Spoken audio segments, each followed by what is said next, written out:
Make way for Drew Brees, newest addition to the team of investors at Sports Illustrated Tickets. This is a fan-first ticketing marketplace, over 50 million tickets, sports concerts, theater events everywhere. And you can go to sitickets.com, zero fees. Fans pay only the price they see listed on the site. No hidden fees, no surprises at checkout. Drew Brees, the future Hall of Famer, joining us. I want to go back to your rookie season.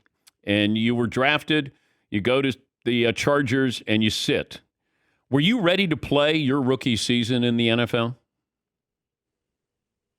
I got in one time during my rookie year. Actually, Doug Flutie got a concussion in the second quarter against the Kansas City Chiefs, and I came in and played about 2.5 quarters. And man, I probably had some disastrous moments during that, but I also had some good moments just because I didn't know any better, and I was just kind of freewheeling and dealing. Bottom line is this: I think the best thing that all these rookie quarterbacks can do is sit for a period of time.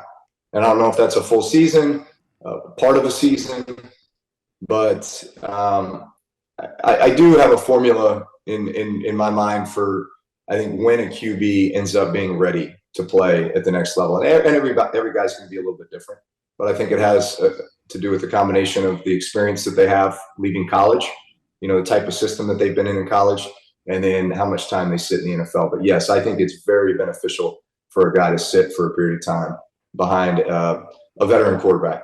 But part of the problem is you have these franchises that are starved for victories, winning a tradition like the Bears, the Commanders, they draft quarterbacks, Patriots draft a quarterback. Like, the fans want to see them play. The owner wants to appease the fans. I mean, it's kind of this tug of war of what's good for the player, what's good for my fan base here.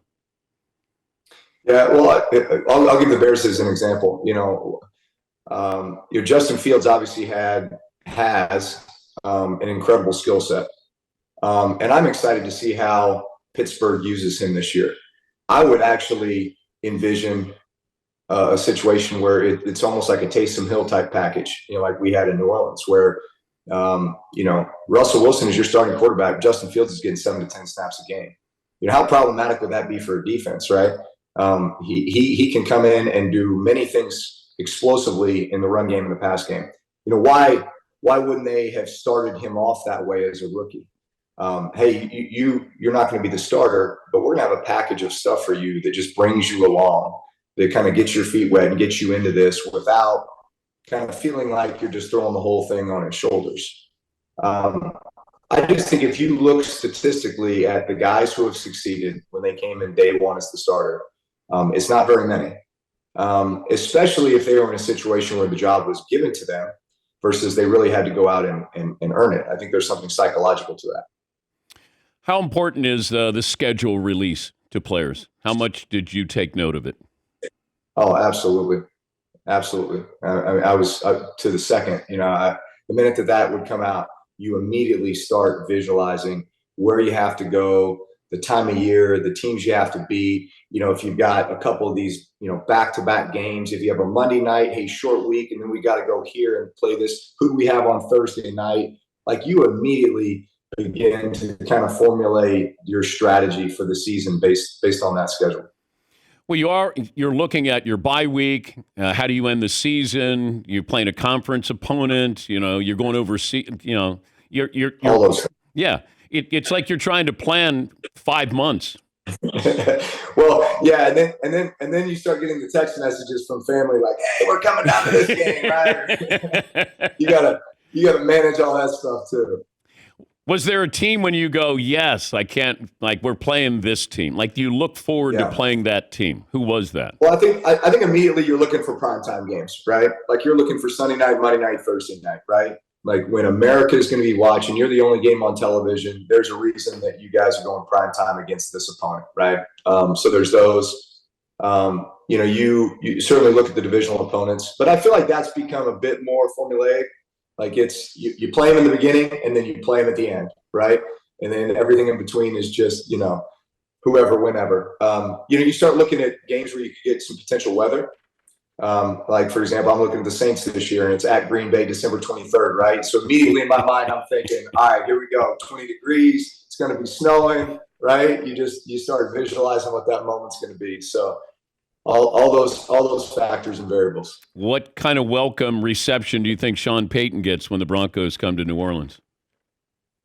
He's going to get a huge welcome reception until the game starts. Until he starts yelling at the refs on the sideline. The game starts. No, it's New Orleans loves Sean Payton, and as they should. Ever play a game overseas? Yeah, we played 2 London games. 08 against the Chargers and 17 against the Dolphins. Do you see the city at all? Yeah, you know what? Those were great trips. It's funny when people ask me, "Hey, how'd you like the London trip?" First off, we went over there for a week. I think some teams now, maybe Jacksonville, just because of their proximity to London, they've played a couple games there a year now. It seems like they just go over for 3 days and come back. But we made it a week-long trip. It's one of those where if you go over there and you win, it was an awesome trip. If you ever go over there and lose, you're probably like, that wasn't very fun. But we won both games. We've made the most of it. There's some jet lag Monday, Tuesday, and then you just kind of get into a routine. You have some free time. You have a chance to go see the city a little bit with your teammates, maybe Monday, Tuesday. To have family come in. Remember, my wife and I, would walk around on Friday, kind of after practice, just to just kind of clear my head, get ready for the game, spend some time with her, and then you get ready to roll on Sunday, and it kind of feels like an ordinary week. Except you walk into a stadium with fans that have every possible jersey. For every possible sport, and just cheer at random moments. That was pretty much the atmosphere. It feels like the NFL is shied away from putting a franchise in London. Now it feels like let's just kind of travel the globe, and then we'll just have certain cities that teams can have a fan base there in Brazil or in Germany, Jacksonville and London. Do you see a team in another country full-time at any point?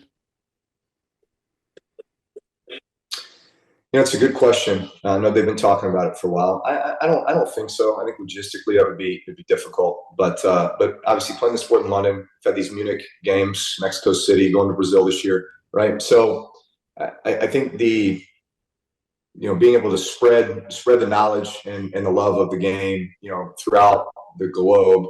I think is probably more of a realistic probability, is that you continue to schedule games in some unique places, maybe develop even broader fan bases. I think the digital media part of this equation is where it can get really, really profitable as well, and continue to drive league revenues.